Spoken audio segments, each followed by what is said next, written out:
Guys what's up, आपका मेरे channel पे फिर से स्वागत है। तो गाइस आज हम पढ़ने वाले हैं जीएसटी के टॉपिक के बारे में कि एक्चुअल बेसिक कॉन्सेप्ट जीएसटी 1, 2 ए 3 बी।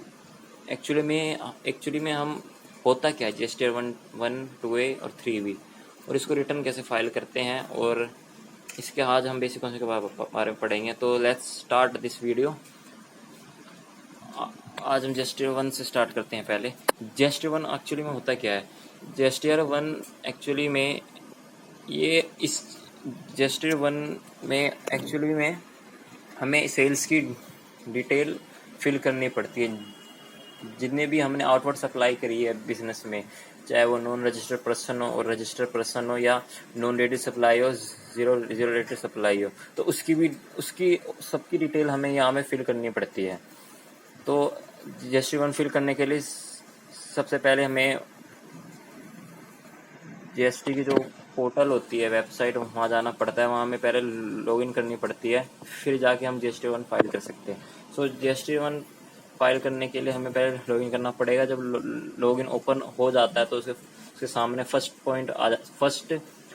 रो खुल जाता है जीएसटी 1 का। तो उस जीएसटी 1 में हमें क्लिक करना है, और हमें क्लिक करते ही पहले हमसे ये पूछेगा कि कौन सी फाइनेंशियल ईयर की, जिस भी फाइनेंशियल ईयर की आपको फिल करनी है वो फिल करें। वो कौन से मंथ की फिल करनी है। ये एक्चुअली जो जीएसटी 1 है ये मंथली फाइल होता है, पर लेकिन आप इसे क्वार्टरली भी फाइल कर सकते हैं।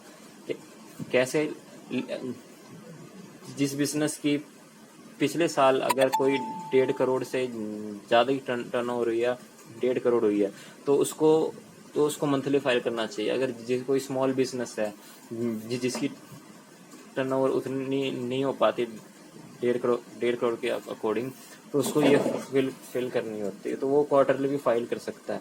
सो गाइस चलो हम करते हैं जीएसटी 1, समझते हैं। तो जीएसटी 1 में सबसे पहले ये पूछता है कि आपने किस किस को सेल की, उसकी एंट्री करो। जीएसटी 1 में सप्लायर की हमने जिसको भी हमने सेल की उसकी डिटेल, टैक्सेबल वैल्यू और सीजीएसटी एजीएसटी का अमाउंट, चाहे वो हमने B2B किया हो या B2C किया हो या B2B किया, नॉन रजिस्टर्ड पर्सन B2C यानी कस्टमर को B2B, किसी रजिस्टर्ड पर्सन को, या B2B कोई नॉन रिलेटेड सप्लाई या कोई एटसेट्रा, या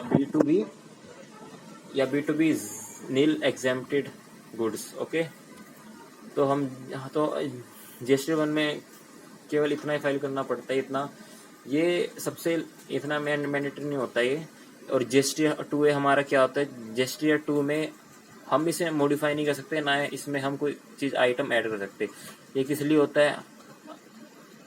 इफ़ अगर हमने जिससे भी हमने परचेज किया है और वो रजिस्टर्ड पर्सन है, तो वो अपनी जब जीएसटी 1 रिटर्न फाइल करेगा तो उसकी एंट्री